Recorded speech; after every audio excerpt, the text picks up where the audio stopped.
Aloha I komo mai to this Hawaiian Islands Association for Marriage and Family Therapy Lunchtime Talk Story. My name is John Souza. I'm the president of HIAMFT, and my co-host Janet Covington and I are just, of course, delighted to share this time with you and our very special guest speaker, Dr. Jim Nelson. So Jim is a co-founder of Change Inc., an inner city community organization in Minneapolis, Minnesota, with whom he has developed several programs, including the Institute for Urban Education at Hamline University and the Community School Collaborative, a mental health and student support partnership that operates in 30 Minneapolis and St. Paul public schools.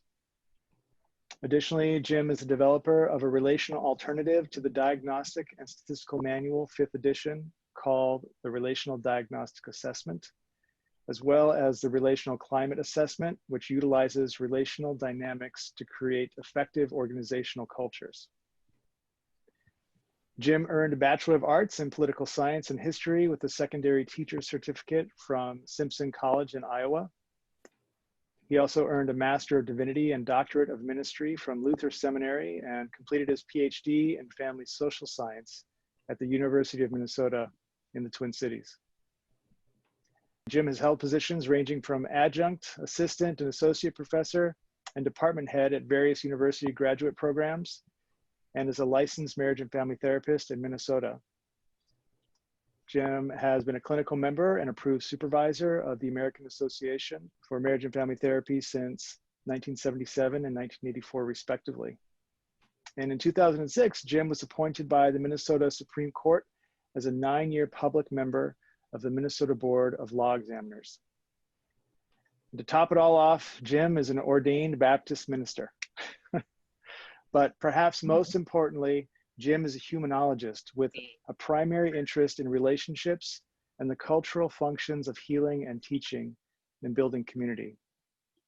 But to me, Jim is my clinical father, as he is one of the first people that taught me about marriage and family therapy and literally raised me from graduate school to a directorship at Change Inc. with him many years ago. Mm-hmm. And more importantly, Jim is a dear friend whom I love very much, and I'm so excited for you to have the opportunity to meet. So let's get to it. Dr. Nelson. Thank you very much. Thank you.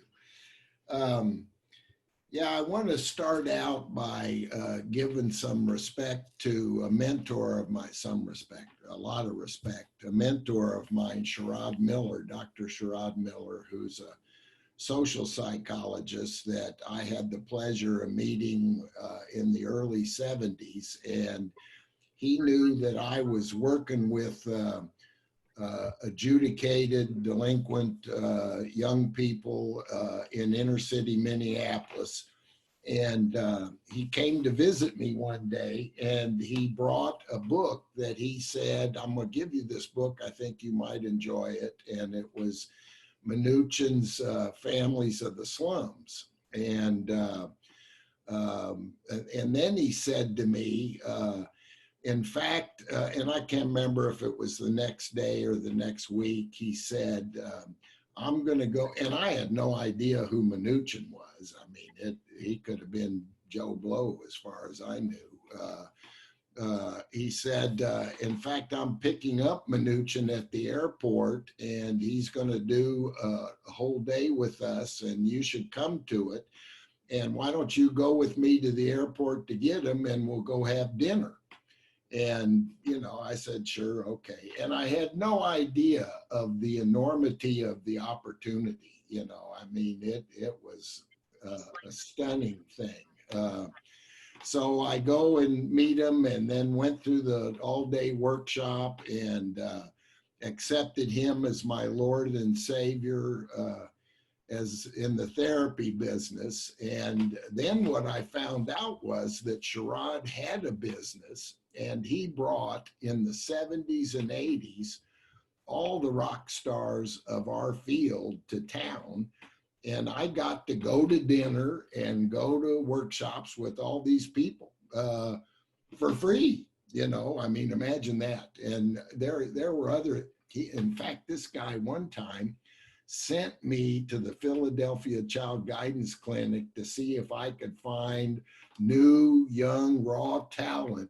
And of course, you know, I was in my late 20s to come to Minneapolis and present. So, but over the years, you know, so I see Mnuchin 1 month, 2 months later, Jay Haley, 2 months later, Virginia Satir, 2 months later, Paul Václavic, then Mara Selvini. I mean, it was dizzying. So that was my introduction to family therapy. And you talk about an introduction to the common factors, because every other month I was doing a different style of therapy. Okay, now I'm gonna be Virginia Satir. And let me tell you, when Virginia Satir hugs you, you know you've been hugged. I mean, it's just like you would imagine her to be, just a great person. You know, I would say though that Murray Bowen scared the hell out of me. He was a tall guy. He reminded me of a mean school principal. You know, so for years I said I'm not really into Bowenian therapy. And then when I became older and smarter, I realized what a silly mistake that was. So I share that with you because I think that had a lot to do with my fairly solid commitment to family therapy. And in fact, I would call what we do a relational, contextual, systemic, ecological, family, and social therapy.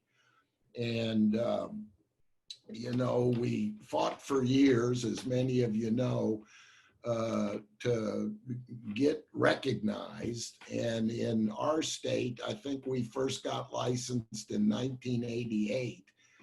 I think we were so excited about that event that we literally forgot to show up with any of our values.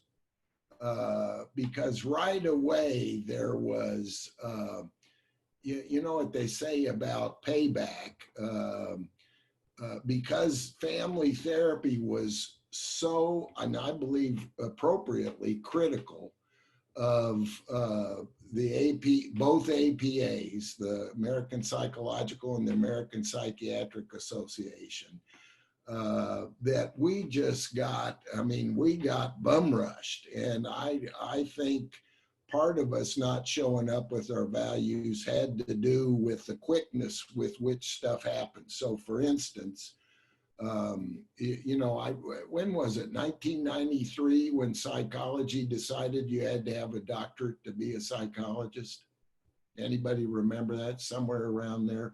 They passed, you know, whatever, that you could no longer be a master's person. And I wondered, well, what's going to happen to all these master's programs? You know, we had a bunch in this town, and immediately, surprise, surprise, they all turned into LPCC programs. And it was kind of like, well, the fix, there had to be a fix going on somewhere.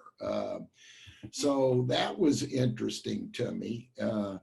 And then, you know, what I remember, and this is how I remembered it, that in the 70s and 80s, one of the largest associations in our state was the Home-Based Association of Therapists. And pretty quickly, legislation came out in our state that in-home therapy would now be the purview of a new entity called mental health practitioner. And you could no longer, as a licensed therapist, do in-home without getting approval of the insurance company to do in-home. So, you know, I mean, it basically did away with in-home therapy, at least compared to what it used to be. And then, again, I don't know what the practice is nationally, but in our state, if you see a family, you get paid significantly less for seeing a family than if you see an individual. Now, what professional group would allow that to happen without squawking about it? And I don't think we've ever squawked about it. And why in the world would you get paid less for seeing a family? It's, as you all know, it's a lot more work than seeing an individual. But it happened. And then we get, you know, these days, all the evidence-based practices, it seems to me, are pretty much individually focused. I don't know of any new or evidence-based practice that's doing systemic, relational, ecological work.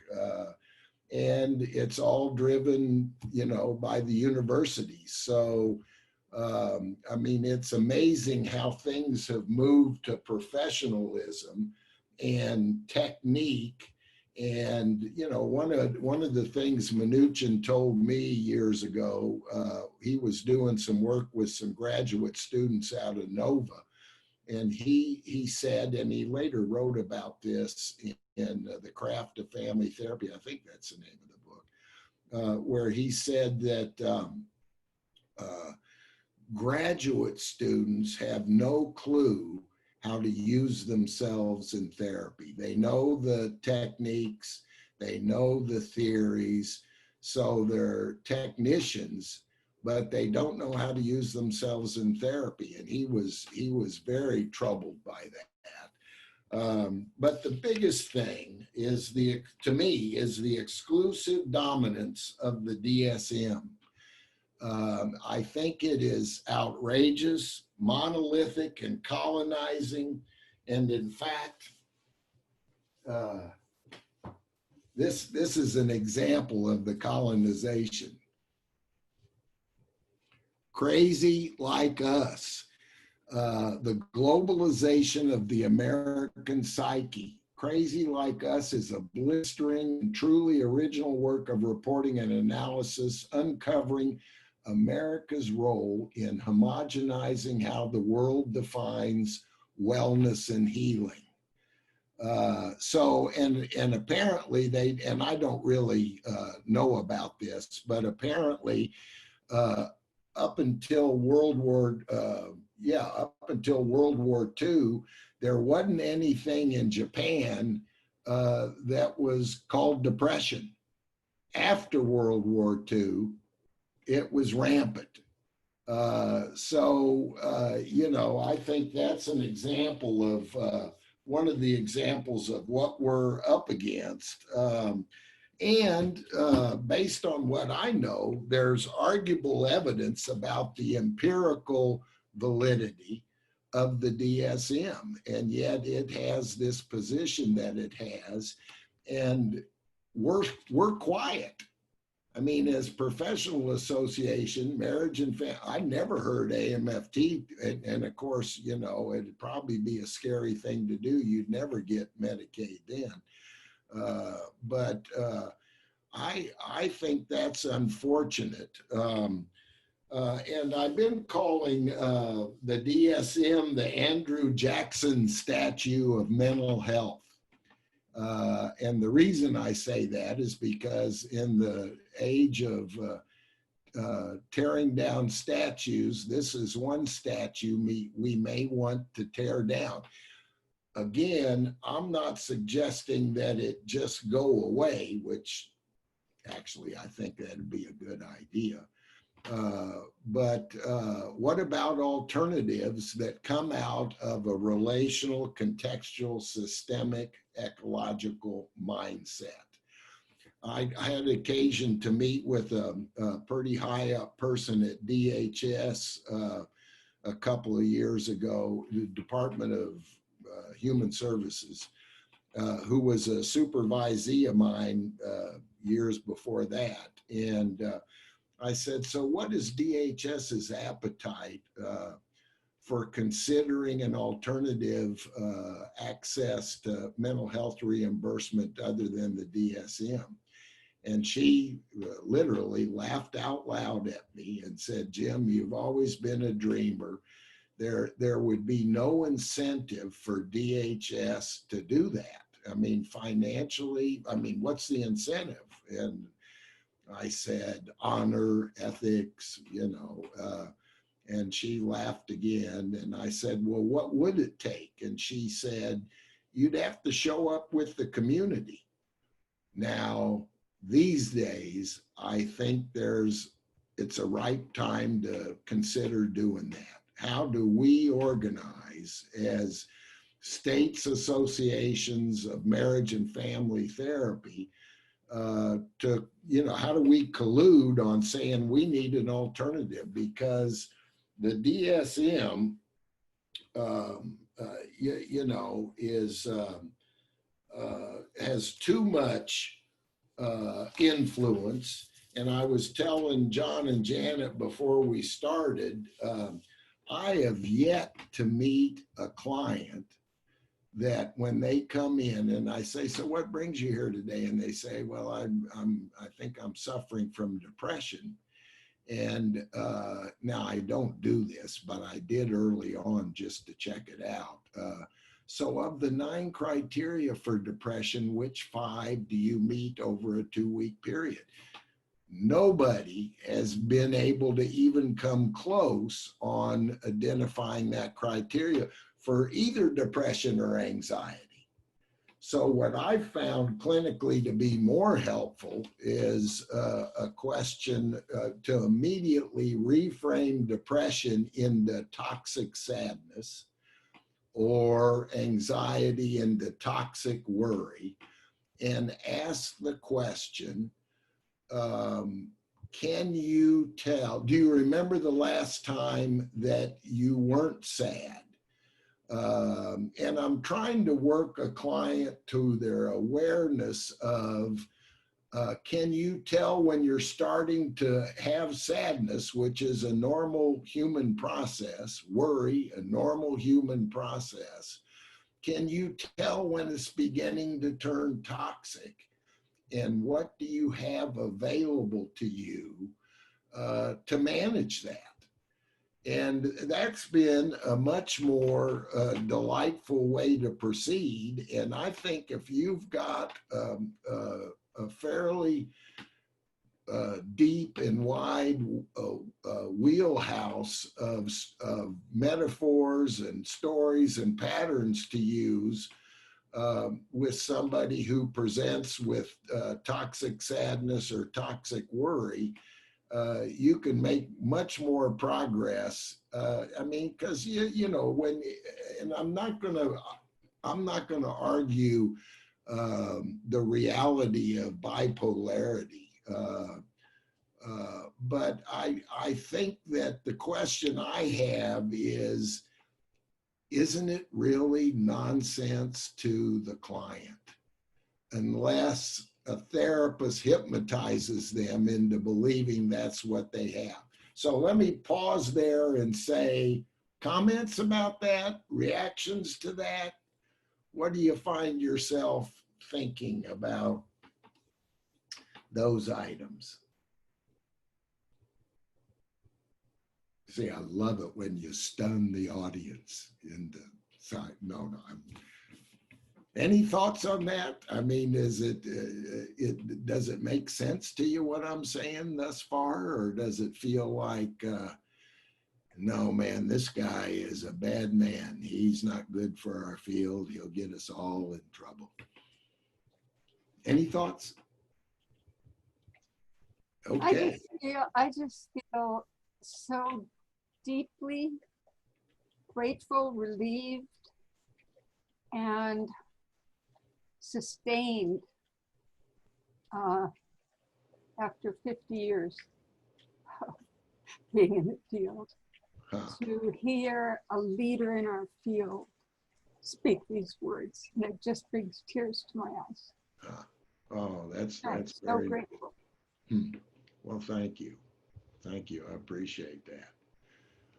You know, and if I think about it, I think one of the things that got me to shift, first of all, the dunking in the pool of the top people in our field of family therapists, to be exposed to those folks in my early 20s all the way through my 30s.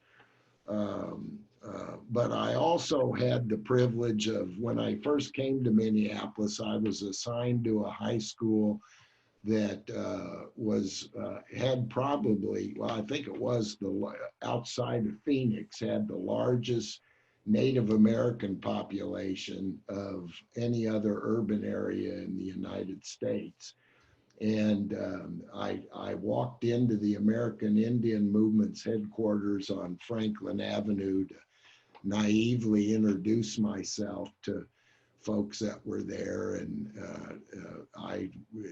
nobody paid attention to me for probably 45 minutes. And then this woman came up to me and said, "Can I help you?" And I said, "Well, I wanted to come by and share that I'm a new outreach worker in the community." And she said, "Big fucking deal."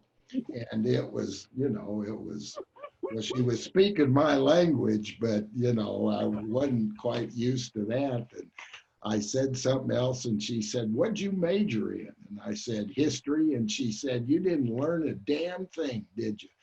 And it challenged me to really kind of wake up and realize what context I was in. And I, for a number of years, had opportunity, and still do, to participate in sweat lodge ceremonies, healing ceremonies, to send clients to those processes. And then I got curious about what about the African American community? So I ended up going pretty deep into Haitian voodoo, and then I got into Santeria. And what occurred to me was the notion of, well, look at all these culturally based mental health things that can run circles around the stuff we do.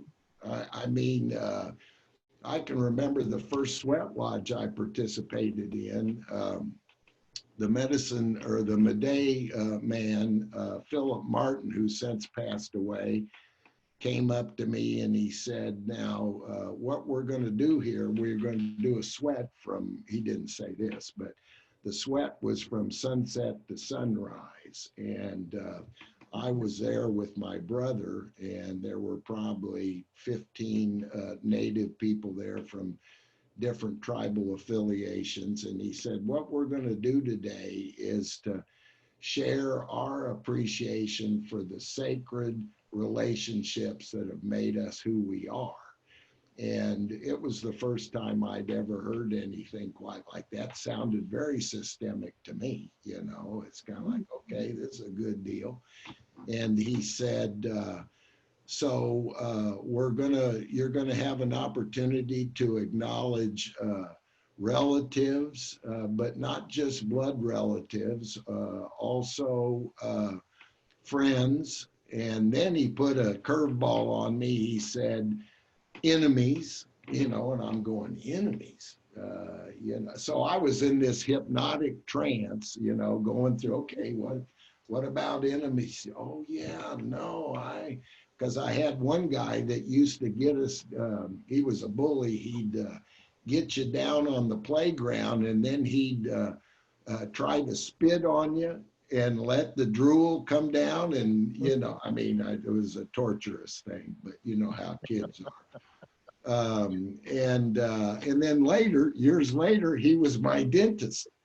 So it was a interesting thing about enemies. And then he said, and we're also going to acknowledge not just the two-leggeds, but the four-leggeds and the winged. So I'm going through pets, and it was one of the most stunning experiences that I've ever had, being in that sweat. And I've seen magical healing taking place through healing ceremonies and sweat ceremonies, Uwepi ceremonies, as well as in the Black church. So I became convinced that culture was a huge resource that mental health professionals typically overlook, even in our own culture.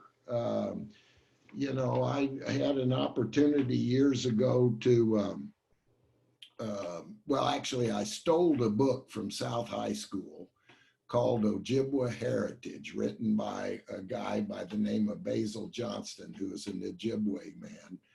And in that book, he talked about the 5 sacred functions of the tribe: leading, teaching, healing, protecting, and providing. And you know, that just sounded stunningly magical to me. And the point was that those functions, to really work, have to be provided locally. You know, it's not like here in Minneapolis, we're talking about defunding the police department. And of course, one of the problems with that is not understanding that all communities have to have a protection function, you know, along with healing and teaching and leading and providing. If it's not provided locally, it's problematic. So in Minneapolis, one of the problems that we have is 7% of our police force live in the city of Minneapolis. 7%. Now that's a bad situation. Now, if you look at teaching, it isn't all that different. Most of our teachers don't live in the city of Minneapolis. And for sure, most of our therapists don't live in the city of Minneapolis. So you end up getting functions that are provided by folks that aren't part of that community. So just one little thing on this, and then I'm going to pause again for questions. The thing that's interesting to me about that is how do we reverse that? You know, how do we get local communities to develop their own teachers and healers and leaders and protectors and providers? That's a critical thing. And in outstate Minnesota, what I don't think my Republican colleagues get is that their police force live locally. You know, they don't have a bust-in police force or a drive-in police force. So that's just something to keep in mind. Healing is a local function, or it ought to be considered a local function. And then what about culture? So one other thing real quick, I met with one of the elders in our community in the mid-'80s, a guy named Mahmoud El-Khatib. He's got to be in his late 80s, early 90s. And I enthusiastically was telling him about Basil Johnston. And he said, he started chuckling at me, you know, and that's kind of what he does when he's getting ready to teach you. And I said, okay, Mark, what's up? And he said, well, if you took the time to study African culture, better yet, Jim, if you took the time to study your own European culture, you'd find that when your people were in tribal communities, those 5 functions were there. It's basic human functions. And so for those of you who are, did I bring it? Doggone it, I didn't bring it. Let me get something real quick. Hold on just a second. And while we're waiting for Jim to come back, just reminding everyone to feel free to put questions or comments into the chat here. We'd love to get those. And if Jim can't get to those questions now, I'll forward them on to him, and I'm sure he'd be happy to respond to them. So for you Europeans out there, this book, Ecstasies, Deciphering the Witches' Sabbath, is a great introduction to tribal communities in Europe, written by Carlo Ginzburg. Pantheon is the editor. stunning book. So for instance, this is a little deal that's kind of fascinating, but it tells you a lot. In European tribal communities, there was a gifted member of the tribe who just before the winter solstice could turn into a werewolf and rescue light from darkness. A gifted member of the tribe. That's the werewolf. Well, what do we think about werewolves today? You know, it's all been, you know, spiritually reframed into some demonic thing, not unlike practices in voodoo culture and Santeria culture. You know, the recasting that was done as a result of colonization is stunning. And I think we end up losing as a result of that in big ways. So comments, questions, John, do we have any that I need to? Yeah, Joy Quick had a comment where to your first break that you had was, I think we relate much better to clients when we use their language and help them to understand they're having a human experience. I agree with you that the deeper we connect on this level, the better. Yeah, very good. And I'd also say to Joy, do you know this book? The Loss of Sadness, How Psychiatry Transformed Normal Sorrow into a Depressive Disorder. You know, it's stunning. I mean, a client coming in saying, I don't want to be sad anymore in life. I don't want to worry anymore in life. Man, it's the human experience. And what these guys are trying to do is to suggest that the purpose of sadness is to be shared. The purpose of worry is to be shared. So it ends up being part of our cohesion magic in building community. And I think it's just a tragedy that we've moved away from that. Another person that I would recommend to you all is a guy by the name of Naeem Akbar. He is an African-American psychologist, and I heard him years ago talk, and he said two things that stood out to me. One was cultural knowledge is healing. And when I first heard that, I thought, wow, that's cool. I wrote it down. I got home and I realized I had no idea what he was talking about. You know, and I remember watching the news that night, and it shifted to a commercial, and it was on Dove soap. And the whiteness of that commercial was so prevalent to me, it became obvious that sure, you don't get that, Jim, because your culture's reflected everywhere. But what about people whose culture has been marginalized? And I think that's a huge thing to keep in mind as we explore. I mean, you all know how rich the Hawaiian Islands are in cultural knowledge.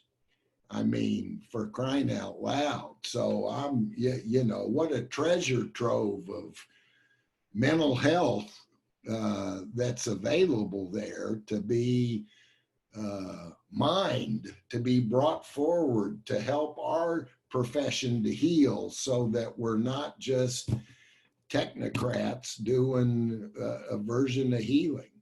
Because I guarantee you this, if you had a chance to go participate in a sweat, it would change your life. It would change your life. So just want to put that out there. Other comments, Janet? Are there any others that I ought to? Oh, sorry. Just that Joy brought up about Hawaii culture being so important here, and that she heard that there's some cities that require public servants to live in their city limits, and said that Pittsburgh was one of those places. Yeah. Mhm. Yeah. And in fact, in Minneapolis, it used to be that the police had to live in Minneapolis, and in the mid 80s, they changed it. And I think that's unfortunate. You know, there's a guy by the name of John McKnight. I'm not sure if he's still living or not, out of Northwestern University. And this is another thing that he shared about marginalized communities, that how long a dollar circulates in a community is a sign of health. The longer it circulates, the healthier the community. And in inner city communities, a dollar doesn't circulate very long. You know, so the solution is to take back the means of production of teachers, healers, protectors, so that the dollar can circulate longer. You know, and I think that makes a heck of a lot of sense. So my final thing on the DSM, the DSM privileges the individual. And so then the question, you know, we've learned this, if something privileges something, what gets obscured? And what gets obscured are friends, couple relationships, family relationships, community relationships, and cultural relationships. So what you end up happening through the DSM, you get a racist and unethical document. And I think it's time not to tear it down, because I think that, I mean, I'd like to see it go away, but to come up with some alternatives. And the Brits did some stuff on that. They came up with this book. Yeah. And they end up suggesting that we now have, hold on, let me just get, I think it's 5 disorders. Man. Yeah, the 5 disorders: sadness and worry, sexuality and gender challenges, madness, distressing bodies and eating, and disordered personalities, ? So, you know, that's worth checking out, it seems to me. And the guy who did the DSM-4 wrote this book. Yeah, right. Yeah. You know, James, I know you know Scott. I'm sure you know Scott Miller. Oh, yeah. And he's an old colleague and friend. And I remember at a workshop we did, and he said, I've said this before, some of you probably heard this, but that when the DMS first came out, there were like 62 diagnoses, and now there's 500 or 360. And he said, have we gotten sicker, or is there something else operating here? Yeah. And the other thing I wanted to say, when you were talking about the history of, well, the witch and the terms, you know, the making of sacred terms, turning them into pejorative labels like the witch.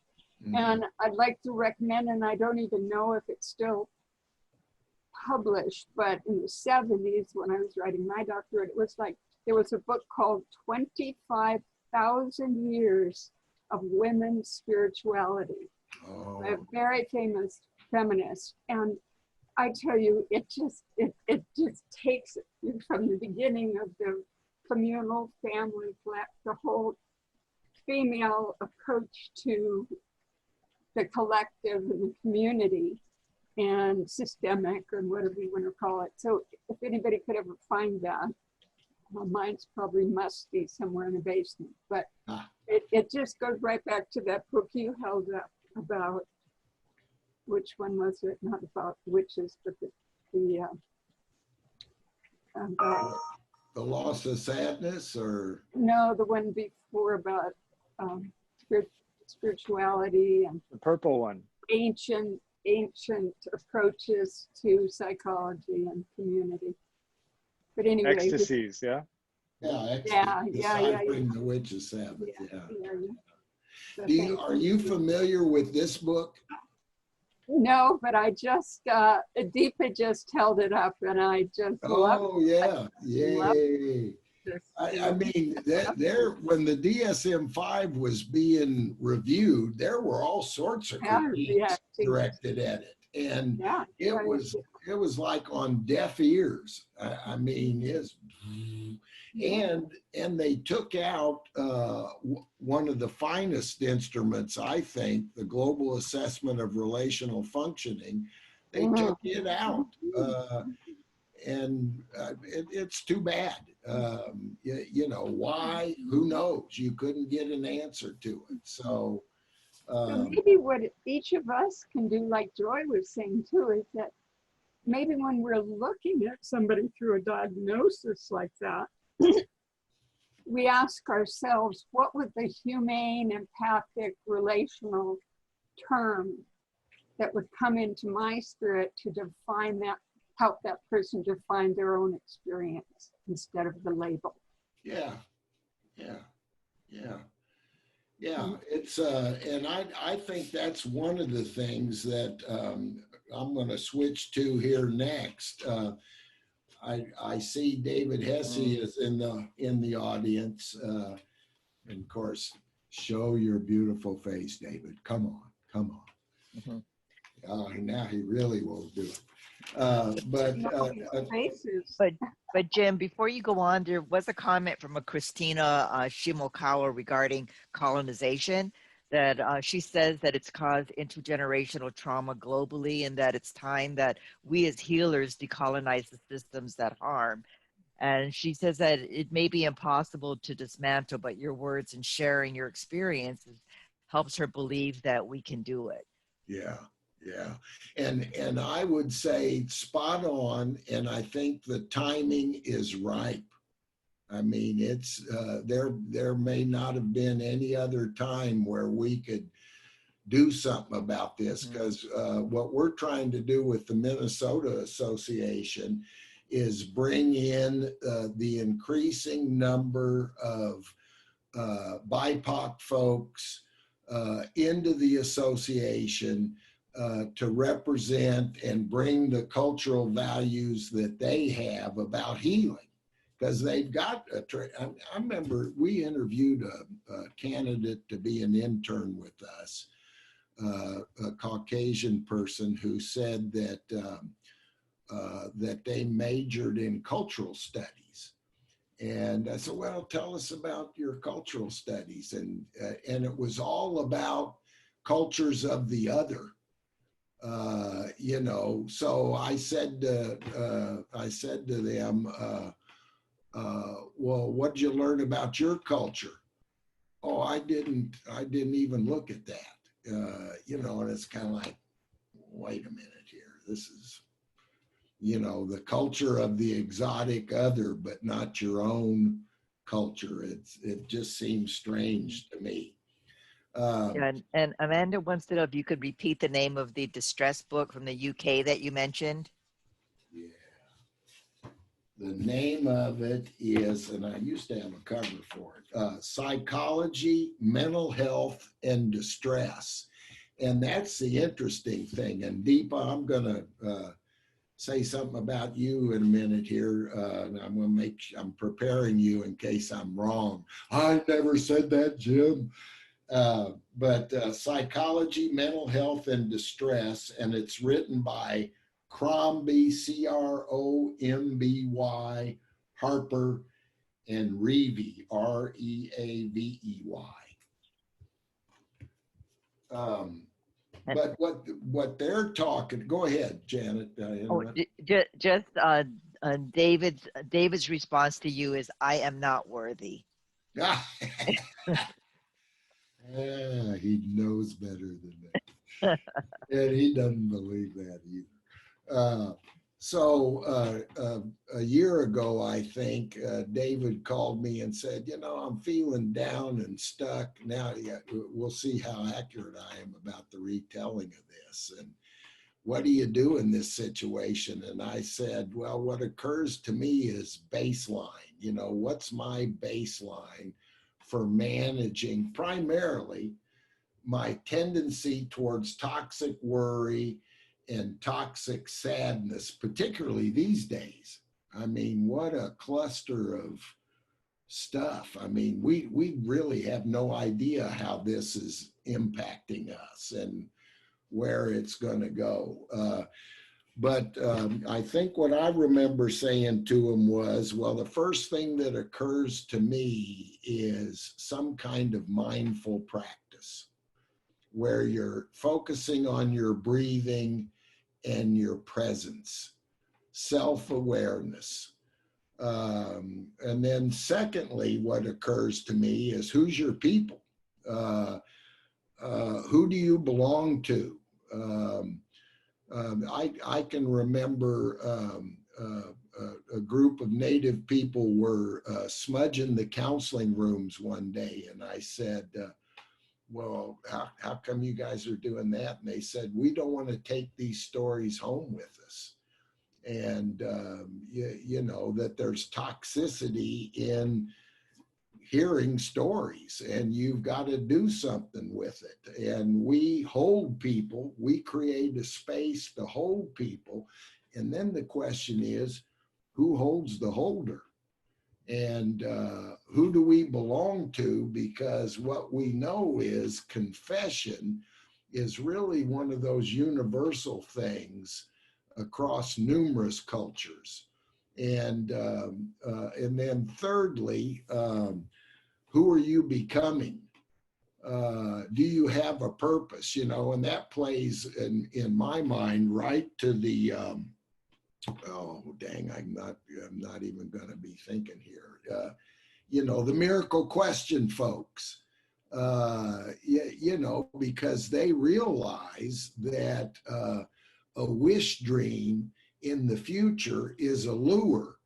And all of us participating in this, we had people in our lives that had wish dreams for us that lured us to those wish dreams. And so I think breathing, belonging, and becoming are really three major dynamics that our clients ought to be gifted from us. So I'd put that out there. And then the other thing that I think is important to keep in mind, I mean, and there's nothing really all that exotic about that, but we can, you know, how many of you know Gabor Mate? Okay, some of you do. If you don't know of him, check him out. Gabor MAT with accent. I don't know if it's accent aigu or accent. I can't even remember what the heck those were. But and it's a tilde. one of those. Huh? Tittle? And a tilde. Tilde. Okay. Okay. Now Gabor Mate says,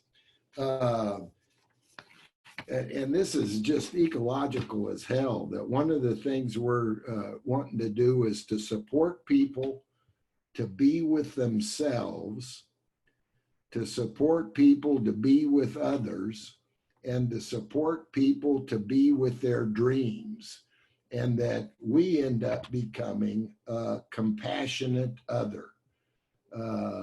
You know, and then the question ends up being, if you're holding people all day long, who holds you? And what happens to compassion fatigue and decision fatigue, which these days, man, is another pandemic in and of itself. I mean, because one of the most common phrases I hear is, I don't know. You know, well, when will we know? Well, we don't know when we're going to know. So, okay, I'm going to switch real quick because otherwise I'm gonna run out of time. Now, we sent you guys in email this document. Do you wanna, can you put that up, John? Yeah, now this is something, you know, and I'm a little nervous about how much I'd put into this. But I call this my common factors, the relational alliance in therapy and supervision, because I believe that supervision is therapy, and that's not all it is. But supervision for sure is therapeutic, and I'd argue that forever. So what I've got here is this is that it's my responsibility to show up curious. What do I need to do to make sure that when I show up, I'm curious? And if you haven't had a chance to get a hold of it, check out an article by Gianfranco. Isn't that a great name? I wish my name was Gianfranco Chiquin. Jim Nelson is such a dull name, but Gianfranco Chiquin, oh my goodness, I'd love it. Anyhow, he's got an article on curiosity that was in Family Process, and I can send this stuff to John and he can pass it on to you. But it's a great little article, and I think one of the things that he makes in his point is that curiosity is infectious. That if you had a good teacher, they probably evoked your curiosity through their curiosity. And I think that's one of the things we want to show up with. Second would be self and other awareness. And I'm not too sure that curiosity and self and other awareness are separate deals.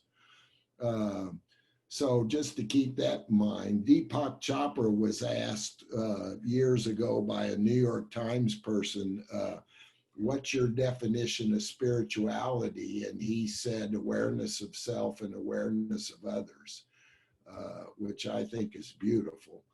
And then we moved to patterns, and Brian Greene, who's a physicist, I think he's from Columbia, he was asked, in all your study of physics, what is the best takeaway? And he said that you are able to be aware of, study, and dance with patterns in your life and use your reflection of patterns in your life to make significant changes in who you are.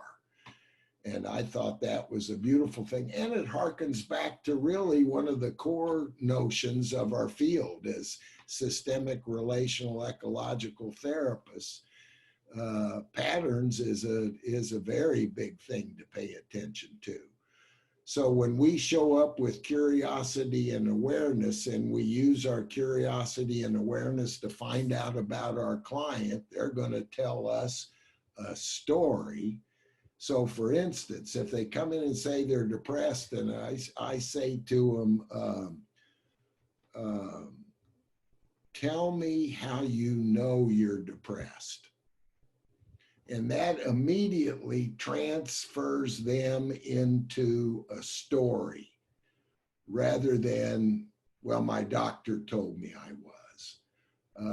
I want to hear the story so I can get more of the ecological notions of patterns in this person's life. And then we move down to distress, and the Brits call it the dilemma of distress, that clients come to us because they're in distress. And Deepa shared with me her, and I hope I get this right, Deepa, that the critique of all the focus on trauma these days, because what ends up happening with trauma, we immediately move into a hierarchical situation. Oh, are you certified trauma therapist? Well, who certified you? Was it, Vander Kolk, or was it, so, and then you're in trouble when you can get a certification in it. And I don't mean to be, I'm suspicious of all the certifications out there. So I think we need to have other symbols other than trauma, not trying to belittle trauma, but what about pain? What about a problem? What about a challenge? And it's at that point where if I'm supervising somebody, I want to be able to get to ask the question and to get a response to it. What brings you here today? And in supervision, I want to ask the supervisee, how did you decide what you're working on? Tell me how you and your client decided what is going to be the focus of therapy. And John, if you'd put these questions up, that'd be helpful.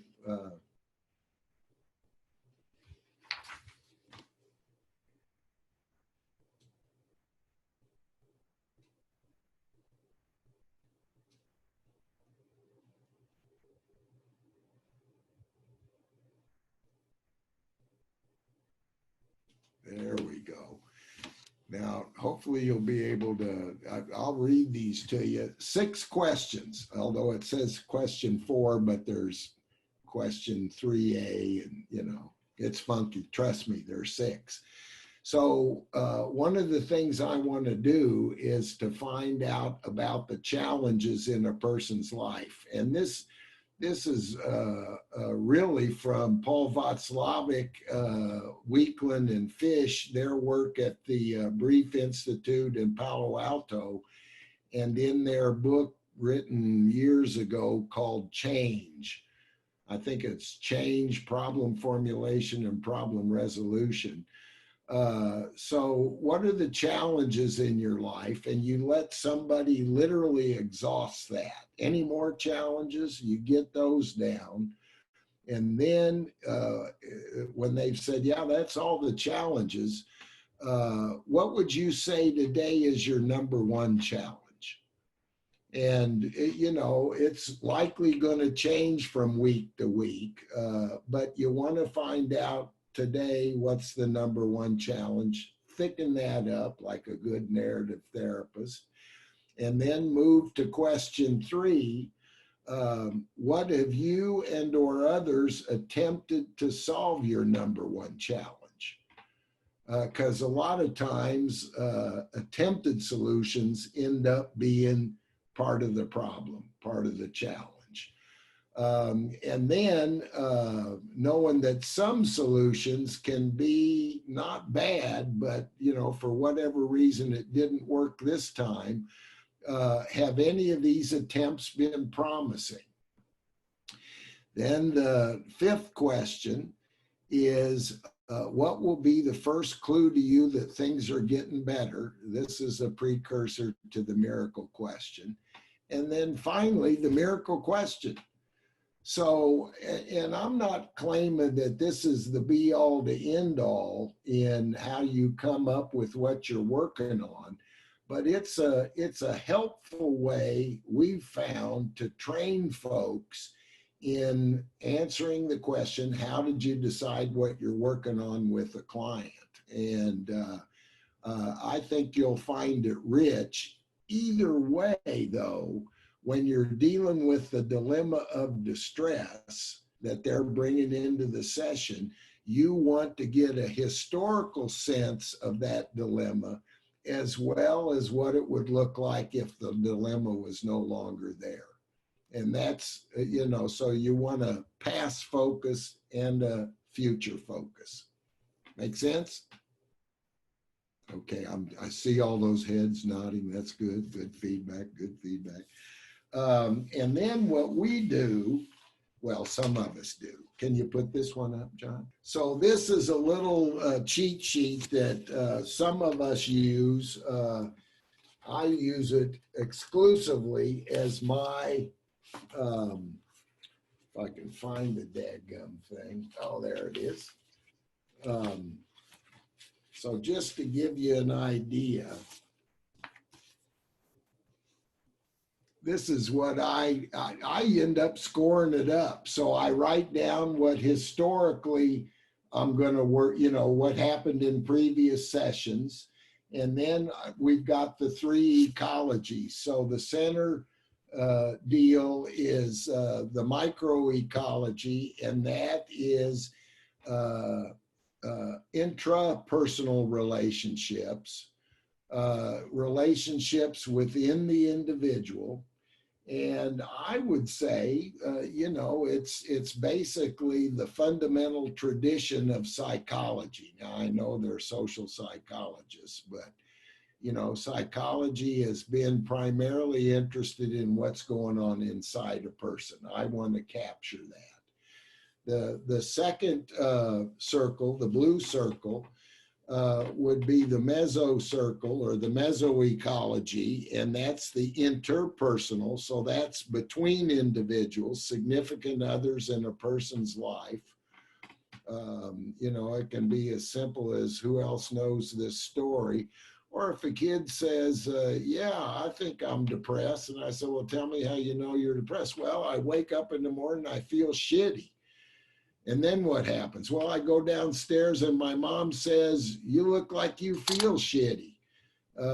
You know, so the depression is getting constituted. And then the third area is the macro culture.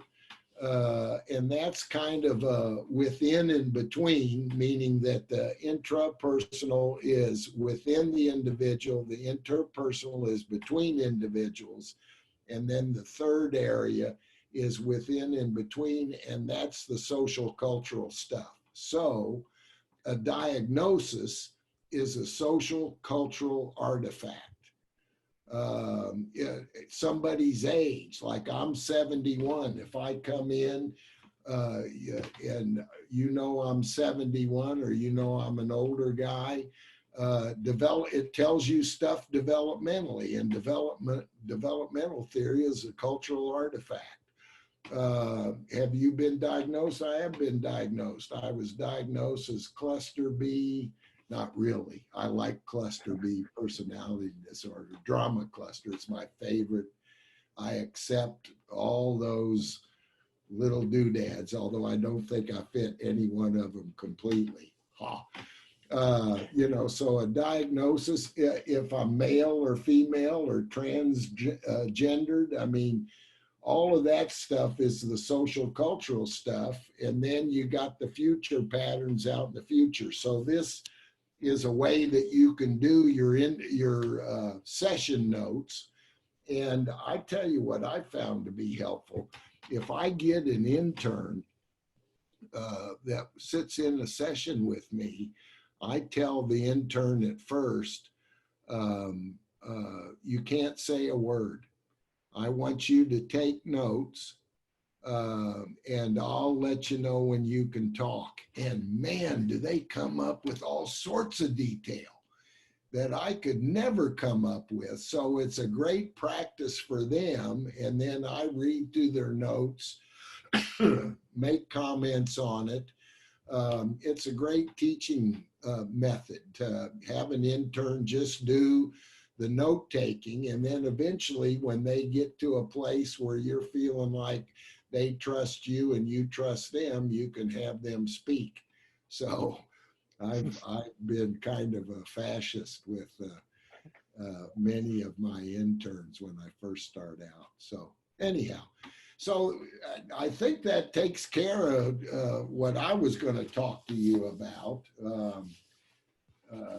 Let me just see to check and make sure I'm not lying, because I may have some.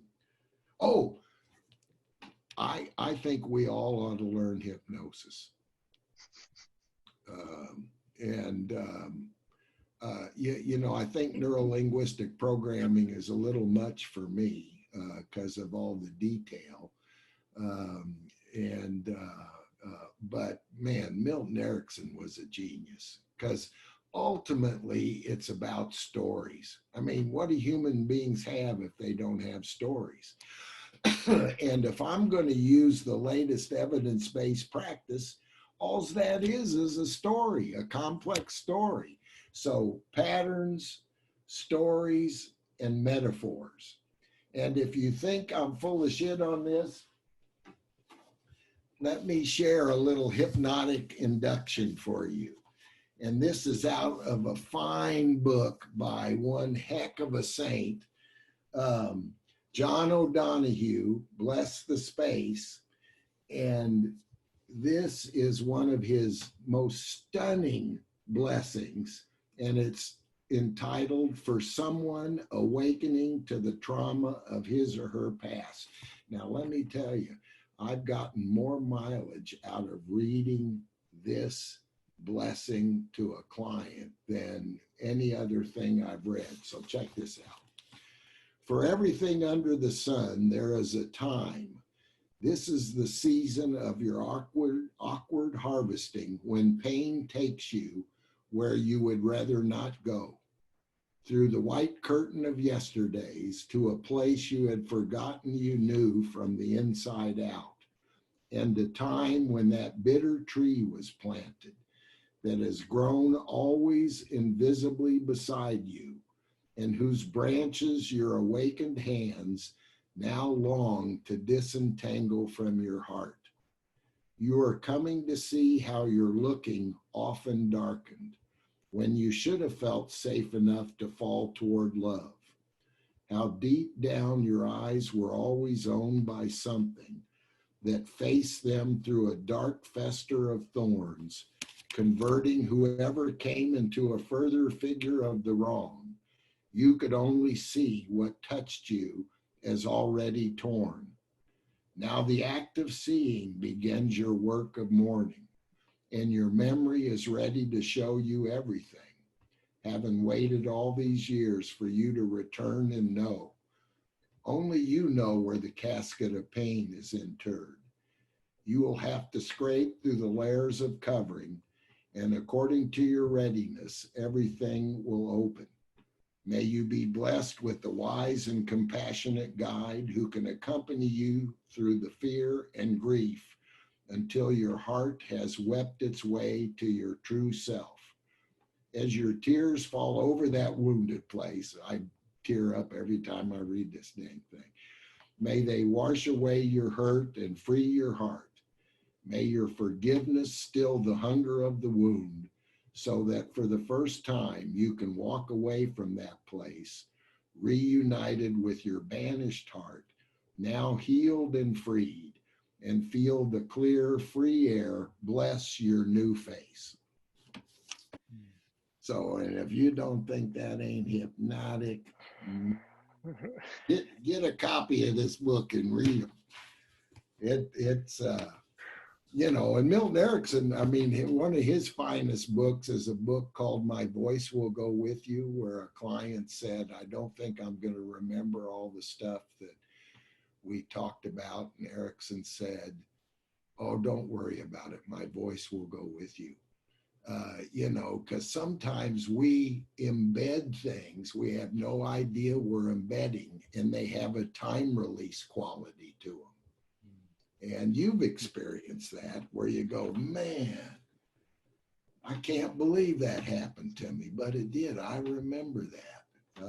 Anyhow, so questions, comments, rotten fruit. Could you repeat the name and author again, please, of your book? Yeah, it's John O'Donohue, To Bless the Space Between Us. And he has written a ton of things. I mean, he's a genius. I mean, he says stuff like, you know, I've often wondered what happens to our unchosen possibilities. And he says, I think they accompany us through our life as a penumbra, which is a nice thing to think of. What's a penumbra again? Okay, you know. All those unchosen possibilities, calling into question the possibilities we had chosen. Anyhow, other comments or, man, 8 comments on the chat line. Are there some I need to say something about, or John? No, I think Janet's fielded most of those to you, and you've taken care of them. Yeah, any last comments from anybody? Reflections, questions? Yeah, the John O'Donohue book it's on Amazon for $11.99. Mm-hmm. I buy them by the dozens and give them to supervisees. Nice. Yeah. Jim, I just want to say a quick thank you. Oh, thank you for the opportunity. Talk more soon. Take care. Yeah. Although next time you guys got to invite me to Hawaii. Oh. Well, this was great fun to do, and I appreciate the opportunity, John and Deepa. Thanks for coming up with this. And nice to meet you all too. So. Yeah, it was an absolute honor, Jim. I've really been just really looking forward to hearing you speak again. I miss hearing these kinds of conversations and participating in them. So thank you, thank you, thank you. Thank you. You guys Thank you very much. Quick question. Hey, Jim, any recommendations of how to survive the next 6 weeks? Yeah. Breathing presence, belonging to people, becoming your dream. That's what I'd say. And, you know, I mean, yeah, David, it's, man, what a crazy time. What a crazy time. May we somehow get collective wisdom and get us on to whatever the future is supposed to be. Yeah. Yeah. Yeah. Something inspirational on a program online last week where this African American reverend who was active with Martin Luther King was talking about the importance of, in these next weeks and maybe months, of teaching mindfulness, prayer, whatever, to children as early as possible, and teaching nonviolence. Yeah. At the same time. So breathing and mindfulness coupled with nonviolence will be a ground of our being that we'll need to adhere to. Yeah. You know, just what you said there reminded me of a mentor of mine who said that in breathing, the in-breath is your intention to live, which I thought was interesting. And the exhale was your intention to surrender. So intending to live and intending to surrender, those two things I think are important things to keep in mind. Because as we know, there are times when surrender, I mean, it's the AA prayer, you know, so something to think about. Yeah. Well, bless you all. And again, thanks for the opportunity. And thank you. Yeah. All right. Aloha, Jim. Mahalo. And aloha, mahalo to everyone who attended today. Thank you so much. Have a great rest of your week and be safe. Yeah. Be safe, everybody. Love y'all. Love y'all. Aloha. Bye-bye.